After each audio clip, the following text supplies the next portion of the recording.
Y bien, ya estamos aquí, concretamente una semana más, un martes más, al habla con Bartolomé Cabello y hoy hemos querido hacer una especie de paréntesis y porque tenía muchas ganas de que me contara muchas cosas el maestro Bartolomé sobre la historia de los presidentes, tanto del Sevilla Fútbol Club como del Real Betis Balompié. Don Bartolomé Cabello, ¿qué tal? Muy buenas tardes. Buenas tardes, Fernando. Buenas tardes a los oyentes de Onda Cero, para las comarcas de La Vega del Guadalquivir, para la comarca también de los Alcores, la Campiña. Estamos aquí para hablar y a través de redes sociales, en cualquier parte del mundo, saludamos cordialmente a todos nuestros oyentes. Maestro, como yo siempre te suelo decir,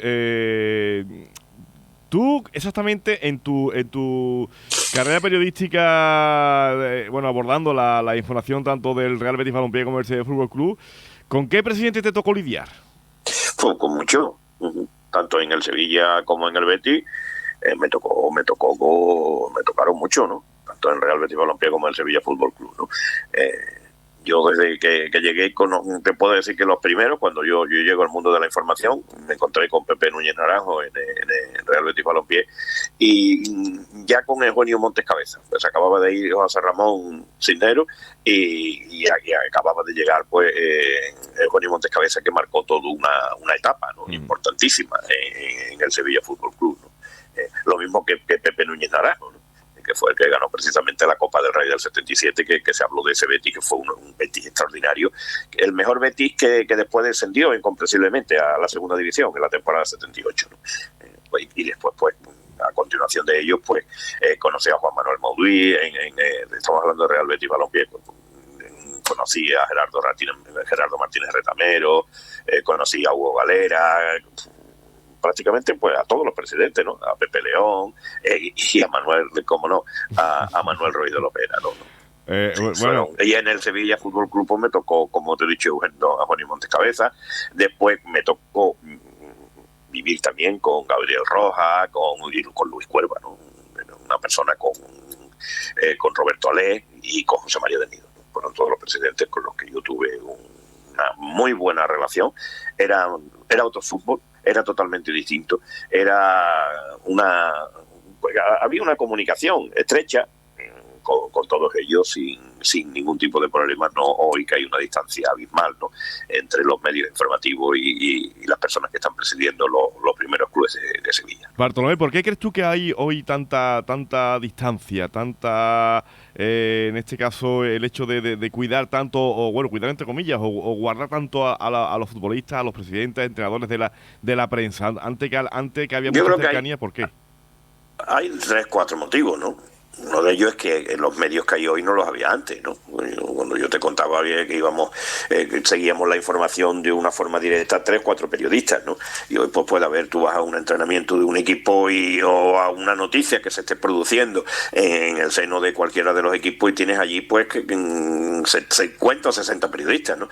Entonces sería imposible mantener una relación tan estrecha. Después también que la llegada a los clubes de los directores de comunicación, de los jefes de prensa, han cambiado también lo que es la relación directa, ¿no?, tanto con los jugadores como con los miembros de los equipos de gobierno y por supuesto también con sus presidentes.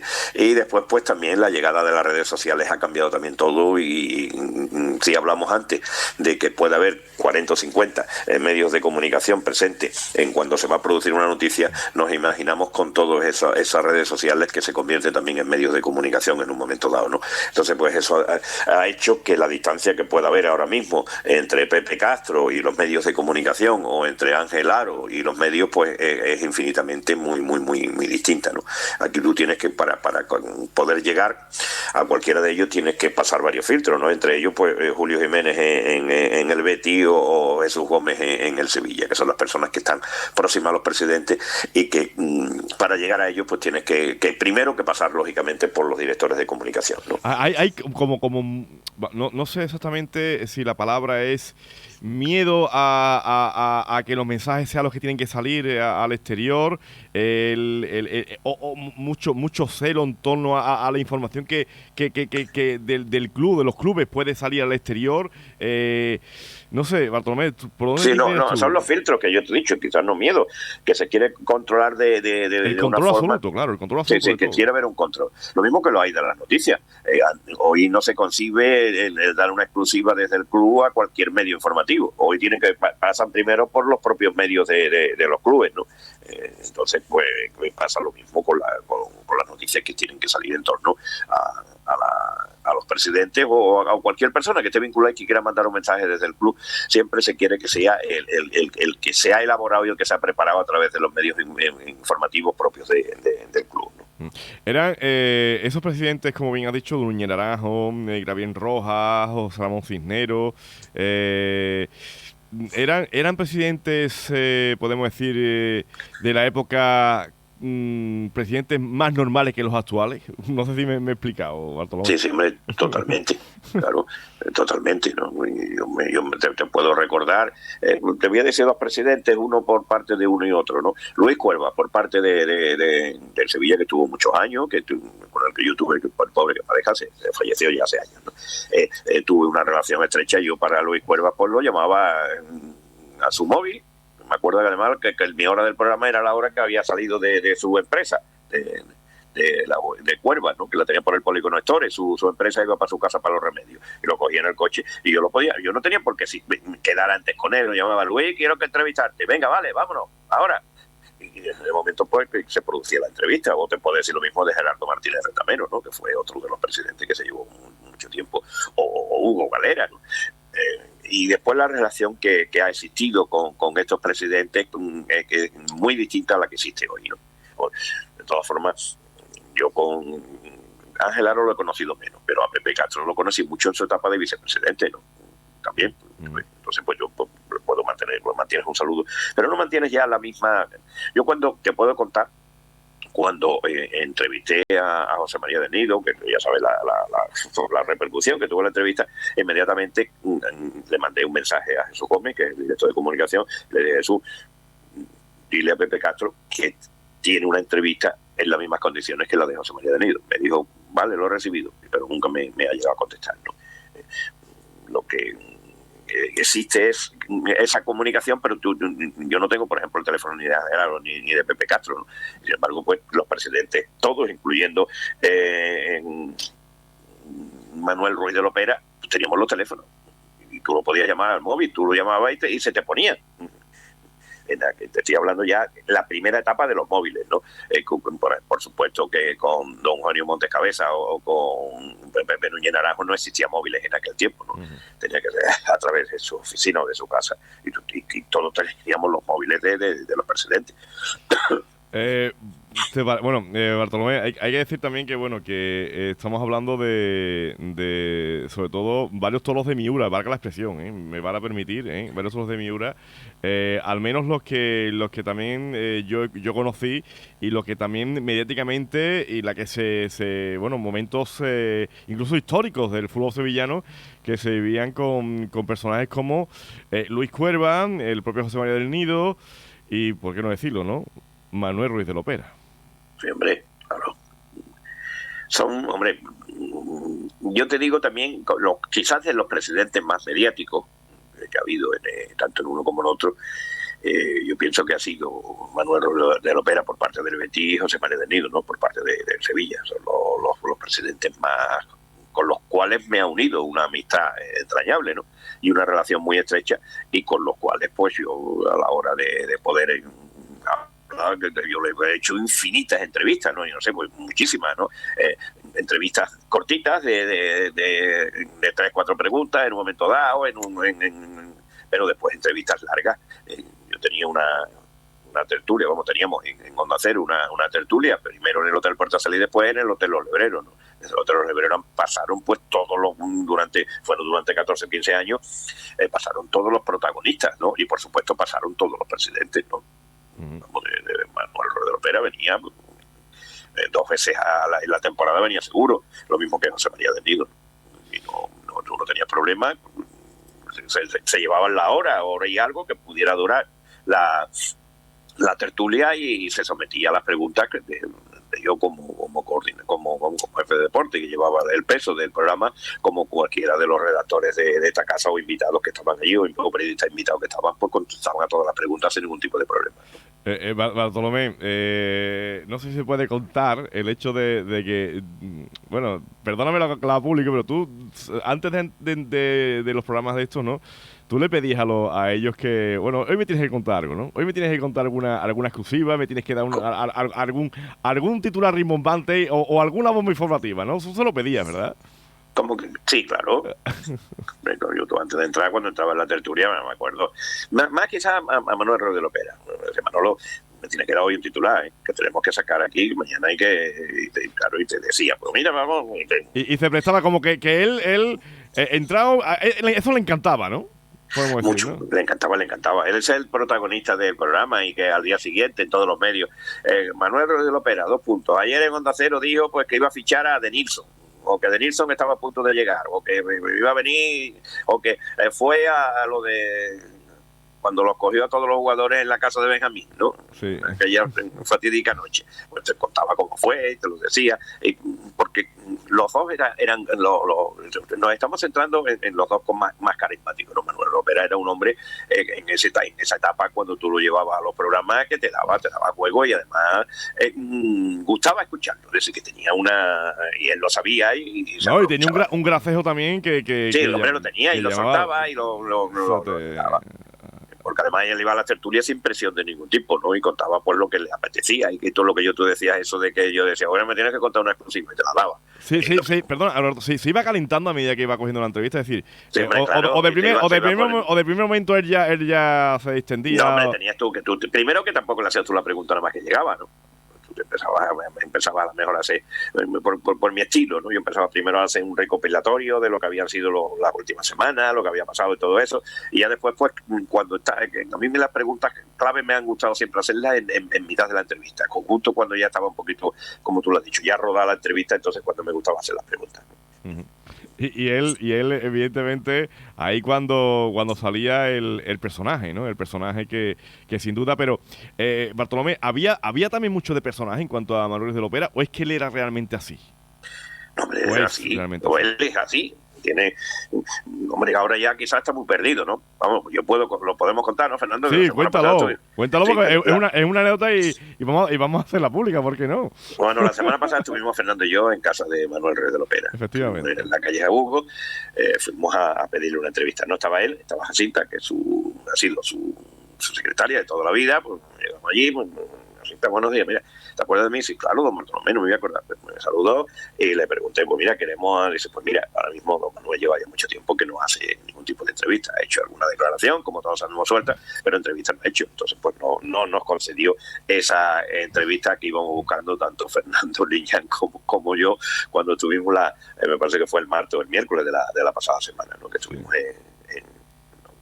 fue el viernes pasado, fue el viernes de la pasada semana cuando estuvimos y nos dijo que no, que no había, bueno, tampoco lo descartamos porque habrá que encontrárselo en algún momento o en algún sitio y pedírselo cara a cara a ver si la niega o la concede, ¿no? Eso es algo que está ahí y que lo intentamos por todos los medios. Pero a lo que hablábamos de lo que era su etapa de presidente o su etapa de consejero delegado, él era un hombre muy del gusto de escucharlo porque tenía el grasejo sevillano, con su habla propia, con sus cosas, con alguna patada que le daba al diccionario, como todos sabemos, pero que todos lo asumíamos así y que tenía, pues, lógicamente, que gustaba escucharlo y te daba audiencia, ¿no? El tenerlo.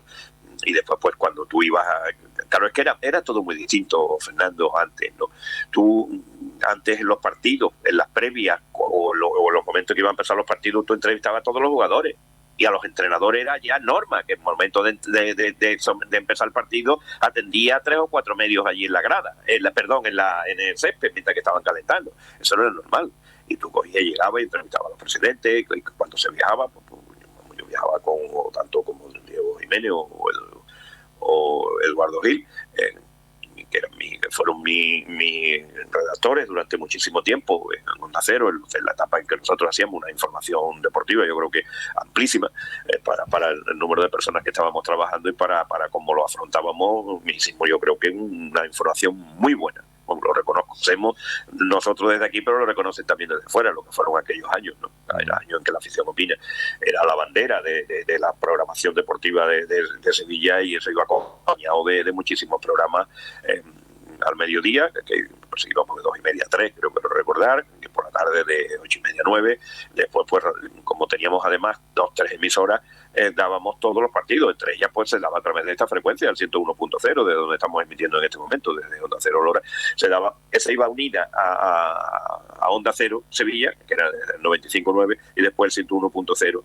lo que es hoy KFM, era una emisora que pertenecía al grupo de Onda Cero, y por ahí dábamos el partido de fuera.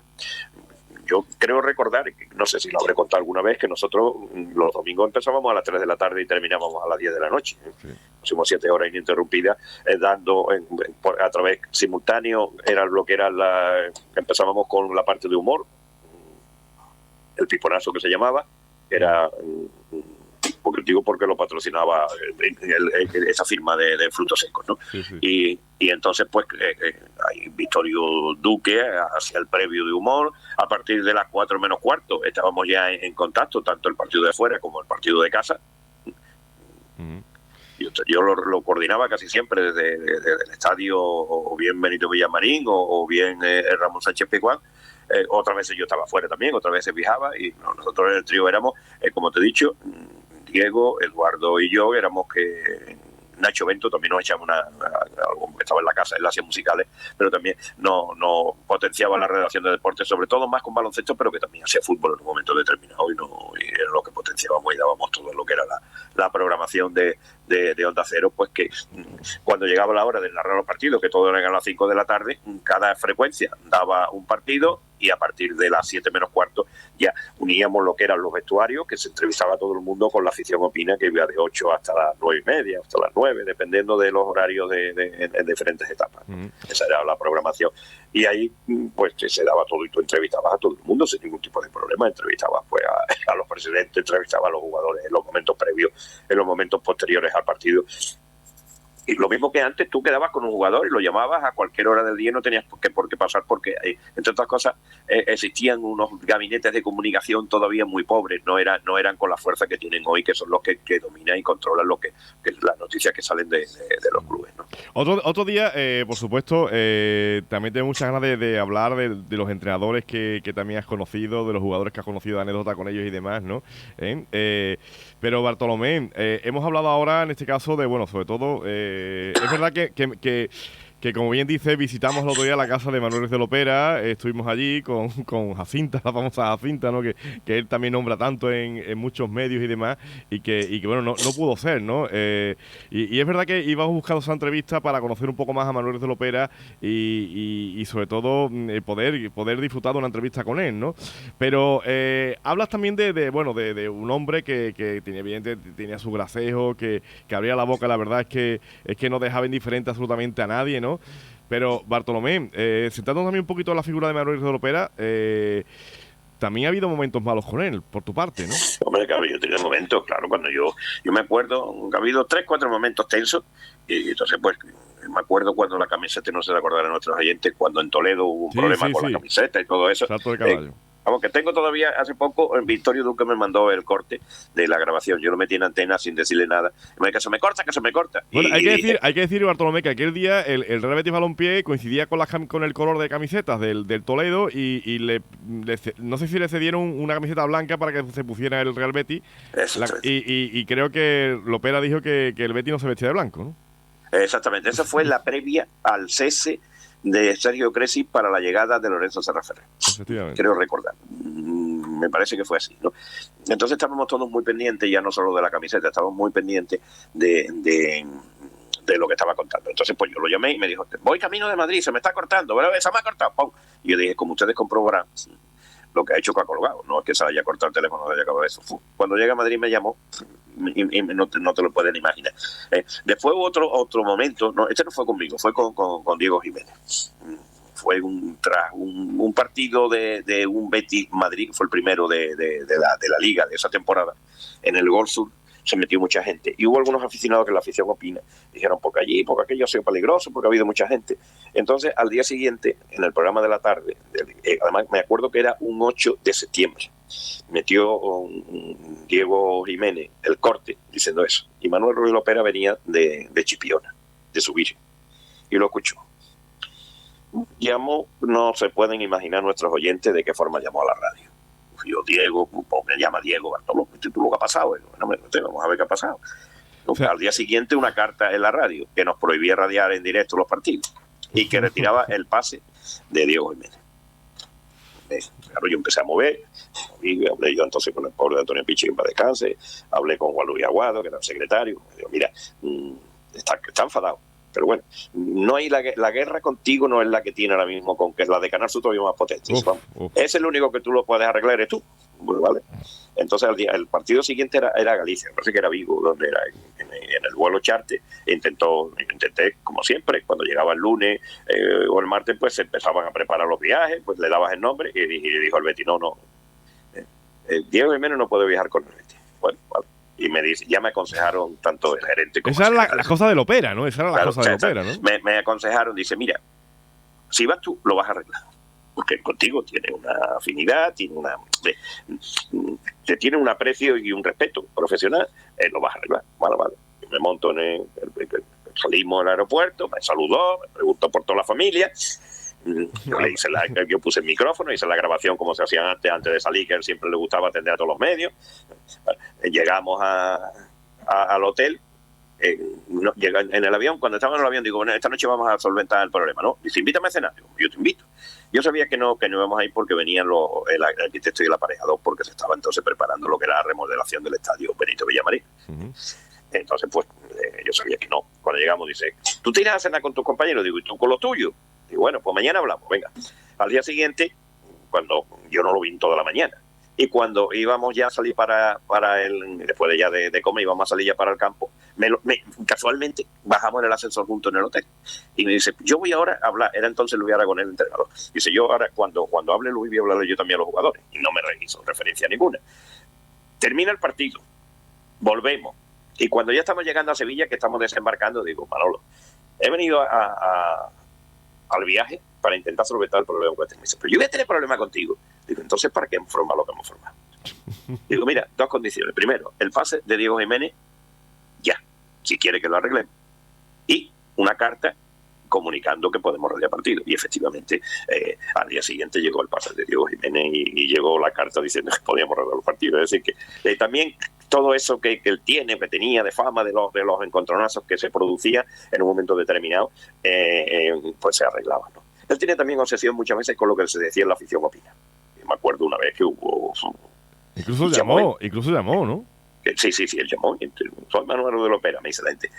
Que está Lopera aquí el teléfono, ¿qué hago? Digo, pues meterle una antena, vas a esperar tú. Venga, Manuel Ruiz Lopera. Yo además hice como hacía siempre, adelante con su opinión. Cortó 3 trajes, porque puso verde a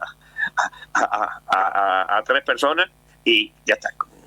Y ahí pues, cortó y terminó y llamó y tenía obsesión, como te estoy diciendo, por eso. Pero que yo en aquel tiempo, la afición opina, no le hice ni fue entrevista ni nada, le hice como a cualquier otro oyente, intervino y hizo. Pero que él tenía, y sobre todo en la etapa cuando había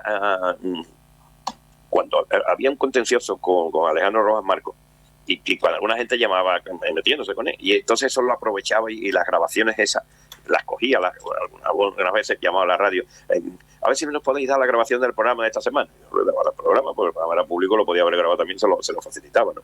Muchas veces pero que tenía, y después pues con aquello de Diego Jiménez, ya te digo que era, pero que con el 1 contra 1 después, aunque hubiese un contencioso, muchas veces te decía, porque te voy a mandar mi abogado, que es Rafael Curero, cuando tenía un contencioso con él. Pero después te digo que en el terreno personal, en los momentos complicados, estaba también ahí, como yo me acuerdo que en un momento malo de mi vida me ha llamado, hasta presente en algunas cosas y siempre pues estaba ahí como persona, ¿no? Que también lo tenía la otra parte, ¿no? Eso por parte de Manuel Ruiz de Lopera. Pero también podemos hablar por parte de presidentes, como por parte del Sevilla, quizás con el que yo tuve buena relación, yo te digo, fue Luis Cuerva, o con el propio José María del Nido, que eran otros. ¿Quién era más bravo? ¿Quién era más bravo de los dos? ¿Los José María del Nido o Luis Cuerva? Eran distintos. Luis Cuerva era un hombre de la calle, era un hombre con un bagaje y una experiencia y con un saber. Y José María del Nido era o es, todavía lo sigue siendo, una persona con una capacidad intelectual muy grande, con una gran formación, que lo tiene, ¿no? Pero era distinto a él, pero en esa etapa se compaginaban perfectamente. Yo creo que la entrevista que le hicimos a 2 meses, cuando se le hicimos a José María del Nido, contó perfectamente el papel que desempeñaba cada uno de ellos, ¿no? Cómo era Luis Cuerva, y cómo Luis Cuerva en el terreno deportivo era el que partía el bacalao, ¿no? Y cómo con el pobre de Rosendo Cabeza, que en paz descanse, cómo le contaba, cómo preparaba y cómo había que hacer la plantilla, ¿no?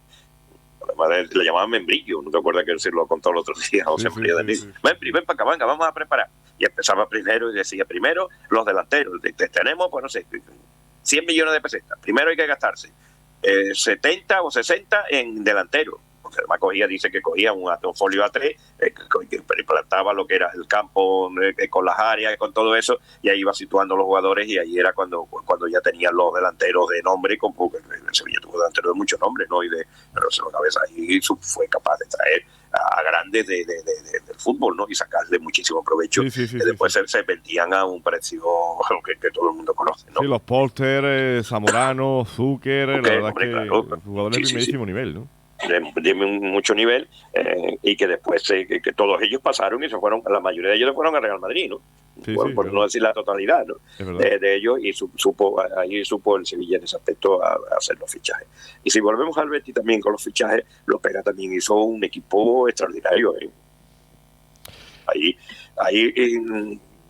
Eusebio Río con Lorenzo Serra Ferrer hicieron un tándem que hicieron una plantilla extraordinaria, que al Betis le faltó un pequeño impulso para haber podido optar a palabras mayores. Bartolomé, ¿dónde crees tú que estuvo en este caso el mal de Lopera? ¿Por qué Lopera, que Lopera estaba considerado como el mejor presidente de la historia del Real Betis Balompié, y después podemos también decir que también ha sido uno de los peores de la historia? Sí, o sea, que sí. ha tocado paso del todo al nada. ¿Por qué? ¿Por qué crees tú que ocurrió eso? O sea, ¿cuál fue el ocaso de Manuel de Lopera? ¿Por qué ese cambio tan drástico? Yo qué sé, yo creo que él quiso controlar, que él pensó en un momento determinado que el Betis era él, y que él era el Betis, que él estaba por encima del Betis, que nunca cualquier cosa que hiciera, que estaba fuera de lo normal, estaba fuera de la ley, no se iba a detectar, y se detectó.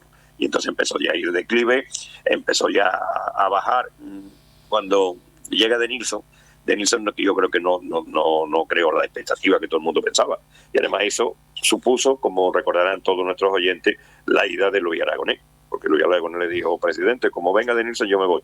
Y en el mismo momento que llegó De Nilsson al hotel de concentración donde estaban haciendo el estadio de temporada, en el momento que llegó allí, pues cogió y hizo la maleta y se vino aquella misma noche. No sé quién nos contó esa anécdota, no sé si fue Tomás Calero o fue... Tomás Calero nos contó aquello, ¿verdad? Sí, el que nos contó aquello, sí, Tomás Calero.